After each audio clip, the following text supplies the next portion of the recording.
तुम्हें पता है, तुम्हें अभी अंदाजा नहीं है नौजवानों, तुम जिनको अपना मसीहा समझ बैठे हो ये हकीकत में डाकू हैं। ये दुनिया तुम्हारे लूट मार की मुंतजिर है। हमारी बच्चियां भी, मेरा मैसेज पहुंचता है तो पहुंचाओ, जो ये समझती हैं कि उनकी आजादी की बात करते हैं, हकीकत में वो आजादी नहीं देना चाहते, वो तुम्हारे जिस्म के मुतलाशी, वो हवस परस्त हैं। हमने कहीं एक हिकायत पढ़ी थी कि भेड़िए जो है, भेड़िए जानते हैं, अब भेड़ियों ने ये बाहर आकर के ऐलान करना शुरू किया कि बकरियों को आजादी दे दो, बकरियों को आजादी दे दो। अरे भेड़िया तो बकरी को खाता है, लेकिन बकरियों की हिमायत में नारे लग रहे हैं। सेम आज की सिचुएशन में आपको बता रहा हूं, भेड़िए आए हैं मोहल्ले में और नारे लगा रहे हैं बकरियों को आजादी दो, बकरियों को आजादी दो। और चंद बकरियां जब भेड़ियों को नारा लगाते हुए सुनी तो उनको लगा कितने अच्छे भेड़िए हमारी इज्जत की बात कर रहे हैं, हमारी हिमायत, आजादी होना चाहिए, सही बात है।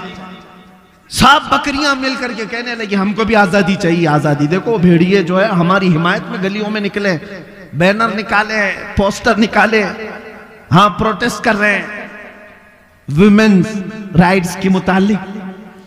तो जो बूढ़ी बकरियां थी उन्होंने समझाया, कहा कि ए बच्चियों, आजादी नहीं है ये अच्छी चीज नहीं, तुम्हारी इज्जत मालिक के घर में ही सलामत है, यहीं रहो, जो हमारा मालिक है वो हमारी देखभाल अच्छी कर रहा है, बाहर जाओगी आजादी, ये भेड़िए तुम्हें छोड़ेंगे नहीं। कहा बूढ़ी बकरियों को इन सबों ने गालियां दी कि ये अम्मा पुरानी बातें करती हैं, तुम्हारा दौर और था, हमारा दौर और है, हमें आजादी चाहिए, आजादी चाहिए। और धरने पर बैठ गई।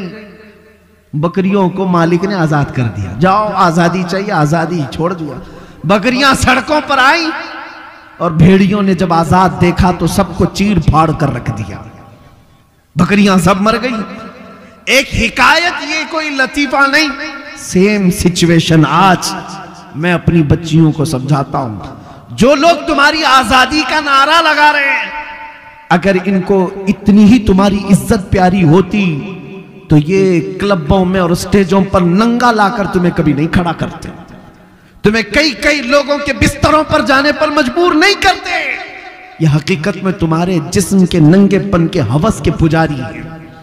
इन्हें सिर्फ और सिर्फ हवस अपनी पूरी करनी है। इसी तरह है नौजवानों, तुम्हें जो दुनिया की तरफ बुला कर ये कहता है कि इसमें आजादी, इसमें फ्रीडम और इसमें इज्जत है, ये दर हकीकत तुम्हें जानवर बनाना चाहते हैं। और कुछ नौजवान बन गए, कानों में बालियां भी आ गई, हाथों में चूड़ियां आ गई, सरों में चोटियां आ गई, कपड़े भी जगह जगह से फाड़ कर पहनने लगे और इसको फैशन कहने लगे। तुम्हें औरतों की चीजें दे दी गई, तुम्हें समझ में नहीं आया। कितने नौजवान हैं वो ये सोचे बगैर सब करने लग गए। अरे तुम्हें न मर्द बना रखा, ना औरत, बीच का बनाकर छोड़ दिया दुनिया ने, फिर भी तुम समझ रहे हो कि ये अभी फैशन है, फैशन है, ठगे जा रहे हो। और आओ मैं तुम्हें बताता हूं, हमारे दर्द को अगर सबसे ज्यादा महसूस करने वाला कोई है, हमारे गम को सबसे ज्यादा सहने वाला कोई है, वो मेरे आका मदीने के ताजदार की जात है। खुद मेरे आका फरमाते हैं, मेरे उम्मत के किसी के पांव में कांटा भी चुभे तो उसका दर्द मुझे होता है। अल्लाह है कोई दुनिया में इस तरह? एक रिवायत सुनो, तवज्जो, इधर तवज्जो। जब मेरे आका सल्लल्लाहु ताला अलैहि वसल्लम की वफात का वक्त करीब आया, सुनो है मुसलमानों, मलकुल मौत हुजरे में दाखिल हो गए, इजाजत लेकर आए। यह आखिरी दिन था मेरे आका का, नज़ा का वक्त चल रहा है। नज़ा और सकरात किसको कहते हैं पता है? उस वक्त आदमी अपनी मां बहनों को और भाई बाप को नहीं पहचानता। सकरात के वक्त तो आदमी को अपना नाम तक याद नहीं रह जाता। बड़ी सख्त हालत का नाम है सकरात। अच्छे अच्छे लोग अपनों को भूल जाते हैं, नहीं याद रहता। नबी मुकर्रम शहींशाह दो आलम मुस्तफा जाने रहमत सल्लल्लाहु अलैहि वसल्लम का आखिरी वक्त है। मलकुल मौत आए इजाजत लेकर रूह कब्ज करने के लिए। तब जानते मेरे नबी ने सबसे पहले सवाल क्या किया इजराइल से? ऐ मलकुल मौत, ये नज़ा और ये सकरात की जो तकलीफ है बहुत सख्त है, जरा ये बताओ क्या ये तकलीफ मेरी उम्मत को भी दी जाएगी? अल्लाह, ये तकलीफ क्या मेरी उम्मत को भी आएगी? कौन है जो हमारे सकरात की तकलीफ को भी अपने नज़ा के वक्त याद कर रहा हो? अपने नज़ा के वक्त। इसी को आला हजरत ने फरमाया था, जो ना भूला हम गरीबों को रजा, याद उसकी अपनी आदत कीजिए। हम गरीबों के आका पे बेहद दुरूद, हम फकीरों की सरवत पे लाखों सलाम। ऐ सुन्नी नौजवानों, सबसे ज्यादा हमारी फिक्र करने वाले वो नबी पाक की जात है।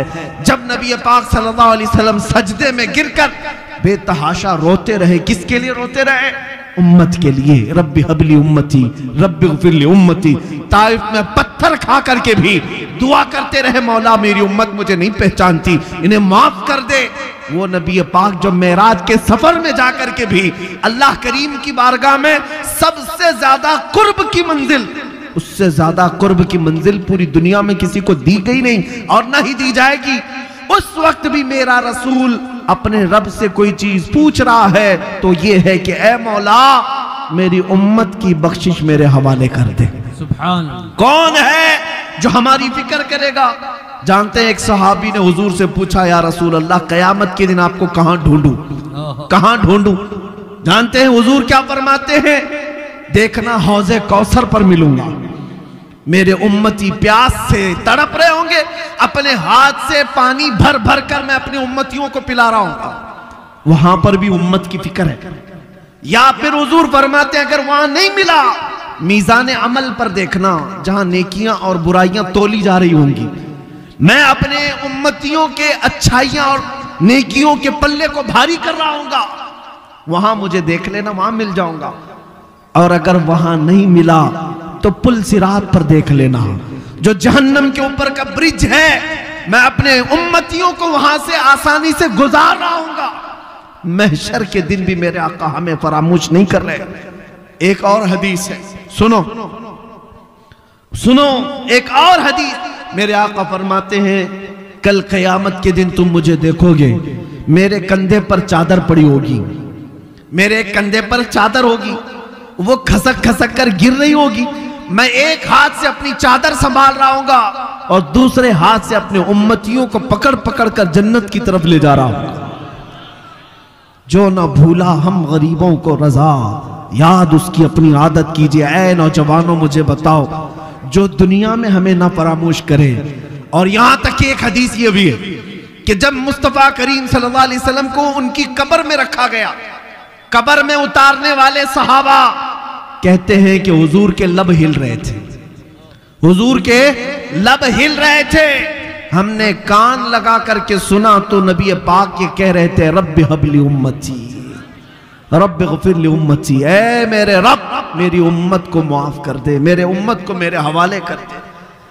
अब सुनो, जो अपनी कब्र में ना भूले, हशर में ना भूले। ऐ उम्मत के गयूर नौजवानों, क्या तुम्हें यह ज़ेब देता है कि उस नबी को तुम यहां भूल गए, उस नबी को तुम यहां भूल बैठे? इसी को तो आला हजरत ने कहा था, शब सुबह तक सोना तुझे, दिन लहू में खोना तुझे, दिन लहू में खोना तुझे, शब सुबह तक सोना तुझे। शर्मे नबी खौफे खुदा ये भी नहीं वो भी नहीं। आ जाओ ऐ नौजवानों, हमें सबसे ज्यादा प्यार करने वाला आमिना का लाल है, हमको सबसे ज्यादा मोहब्बत करने वाली जात मदीने के ताजदार की है। वो गुंबद खजरा के मकी की कैफियत तो यह है, कुरान कहता है अजीजुन अलैहि मा अनितुम, तुम्हारा तकलीफ में पड़ना उस रसूल को देखा नहीं जाता। जब जब तुम मुसीबत में मुब्तला हो तो आका बेकरार होते हैं, वो रब ताला की बारगाह में सिफारिश करते, मौला मेरी उम्मत को इस कसम पुरसी से निकाल दे, इस मुसीबत से आजाद कर दे। लेकिन मुझे हैरत इस बात की होती है कि ये उम्मत उस तरफ देख क्यों नहीं रही? वो रसूल आज भी अपना दर दौलत खोले हुए है, आज भी वो अपना दरबार खुला रखे हुए है। आला हजरत ने कहा है, लब वहां है, आंखें हैं बंद, फैली हैं झोलियां, कितने मजे की भीख तेरे पाक दर की है। क्या बात है। ऐ मुसलमानों, तुम्हें पता है एक बात, हजरत अबू हफ्स समरकंदी रहमतुल्लाह अलैह फरमाते हैं, मक्का में एक आदमी का इंतकाल हो गया था, मैं अपनी गुफ्तगू को समेट रहा हूं। मक्का में एक आदमी का इंतकाल हो गया, उसका इकलौता बेटा था, लेकिन जिस शख्स का इंतकाल हुआ मरते ही उसका चेहरा गधे की तरह बन गया, गधे की शक्ल हो गई, जानवर की तरह चेहरा बन गया। किसी के घर में कोई बाप मरा हो और चेहरा जानवर की तरह हो जाए, क्या वो दिखा सकेगा दूसरों को मैयत? बेटे ने जल्दी से दरवाजा बंद कर दिया, रोने लग गया कि क्या हो गया मेरे बाप के साथ, क्या हो गया। घर वालों को मालूम था, बाहर किसी को नहीं मालूम। रोते बेटा अब क्या करें। बेटे ने यह सोचा कि घर में ये गड़ा खोदूंगा और यहीं पर बाप को दफन कर दूंगा, बताऊंगा नहीं, क्योंकि इज्जत का सवाल है। कोई देखेगा इसका बाप जानवर की तरह हो गया, मरने के वक्त क्या कहेगी दुनिया। रोते हुए अपने घर में बैठा था, अचानक उसके घर का दरवाजा खुला और एक बुजुर्ग घर के अंदर दाखिल हुए। उनके चेहरे पर चादर पड़ी थी। इसने देखा ही नहीं, सारे दरवाजे बंद थे। अचानक दरवाजे से एक बुजुर्ग आए, सीधे उस मैयत की तरफ गए, चादर हटाया, मैयत के चेहरे के ऊपर से हाथ रखा, दुआ की, फिर चादर डाल दी।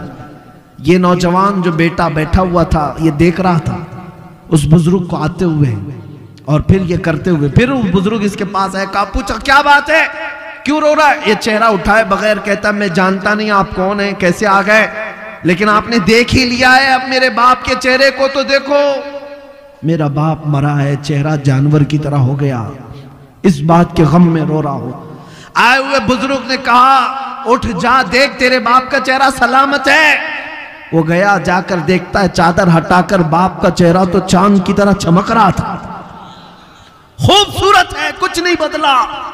खुशी के मारे रोने लग गया।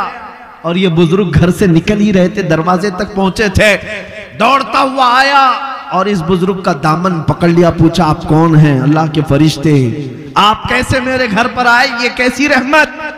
आए हुए नूरानी बुजुर्ग ने पलट कर कहा अना मुहम्मदुन रसूलुल्लाह, मैं मोहम्मद अल्लाह का रसूल हूं। बात ये थी, सुन तेरा बाप एक गुनाह में मुब्तला था जिसकी वजह से अल्लाह का गजब नाजिल हुआ।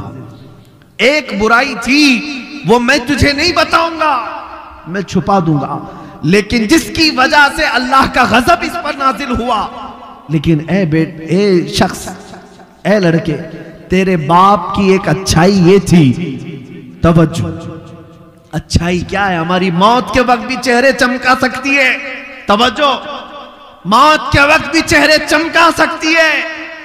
नबी रहमत सल्लल्लाहु अलैहि वसल्लम ने फरमाया तेरे बाप की एक खता थी जिससे मौला नाराज था, लेकिन एक अच्छाई ये थी कि तेरा बाप उस वक्त तक बिस्तर पर सोता नहीं था जब तक 100 बार मुझ पर दुरूद नहीं पड़ता था। सुभान अल्लाह, नारे तकबीर, नारे रिसालत, अज़मत मुस्तफा। इसका दुरूद जो फरिश्ते मुझ तक पहुंचाते थे वो आए, उन्होंने कहा या रसूल अल्लाह गजब हो गया, वो बंदा जो आप पर 100 बार दुरूद पढ़ता था रोजाना, उसका चेहरा अल्लाह ने गजब से बदल दिया। हुजूर फरमाते मैं वहीं से उठा और तेरे घर आया और तेरे बाप के चेहरे को देखा, बदला तो जरूर था, लेकिन मैंने हाथ रखकर अल्लाह की बारगाह में अर्ज की, ऐ रब्बे करीम, ये मुझ पर दुरूद पढ़ने वाला चेहरा है और मैंने हाथ रखा है, मेरे हाथ की लाज रख ले और मेरे इस गुलाम के चेहरे को हुस्न में बदल दे। रब ताला ने फरमाया ऐ महबूब, अपना हाथ उठाओ, उसके चेहरे को हम चमकदार बना देंगे। नबी पाक सल्लल्लाहु ताला अलैहि वसल्लम मदद के लिए मौत के वक्त भी तशरीफ लाए। ये वाकया सिर्फ इसलिए अर्ज किया, ऐ सुन्नी मुसलमानों, जिससे तुम मोहब्बत करने का दावा करते हो, अगर दुनिया में किसी की गुलामी करते करते तुम्हें 25 साल लग गए, किसी का झंडा उठाते उठाते 20 साल लग गए, मरने के वक्त पुकारना अपने लीडरों को, मैं मर रहा हूं, आ जाओ, मेरा चेहरा बदले तो तुम बदल देना, मैं जा रहा हूं कब्र में, मुनकर नकीर आए तो बचा लेना, ये कोई तुम्हारी मदद को नहीं आ सकेगा, कोई तुम्हारा चेहरा नहीं बदल सकेगा। लेकिन एक बात का यकीन है, अगर मैं मरने से पहले मेरे मुस्तफा को पुकारूं, या रसूल अल्लाह मैं मर रहा हूं, मेरे मौत के बाद तशरीफ लाना, तो फिर मेरे आका जरूर तशरीफ लाते हैं। इसलिए कि हमने देखा है, अपनी आंखों से देखा है, एक मर्द कलंदर, मुजाहिद इस्लाम, वारिस उलूम आला हज़रत जानशीने मुफ्ती आज़म हिंद हुजूर ताजुश शरिया बदरुत तरीका मुर्शिद गिरामी की वफात को मैंने आंखों से देखा है। वफात के बाद 48 घंटे हो गए थे। 48 घंटे के बाद जब जिस्म ले जाया जा रहा था, अरे 6 घंटे 10 घंटे के बाद बॉडी फूलने लग जाती है, सुकड़ने लग जाती है, या इधर उधर से पानी बहने लग जाता है। मैंने 48 घंटे के बाद उस ताजुश्शरिया को देखा। मैं जनाजे में हाजिर रहा, और जनाजे में नहीं बल्कि जिसमें पाक पकड़ कर हाजिर रहा। कब्र पर जाने तक जिस्म को जैसे पकड़ा जाता था, जिंदगी में जिस तरह की जिस्म में नरमी थी, वैसे ही वफात के बाद भी नरमी नजर आती थी। वो जिस्म तरोताजा था, उसी तरह चमकदार था। वो क्यों था मैं आपको बताऊं, इसलिए कि उस ताजुश्शरिया ने अपनी वफात से पहले बारगाहे मुस्तफा में यूं कहा था, या रसूल अल्लाह, मैं मरूं तो मेरे आका ये मलाइका से कहना, मैं मरूं तो मेरे आका ये मलाइका से कहना, इसे कोई मत जगाना, अभी आंख लग गई है।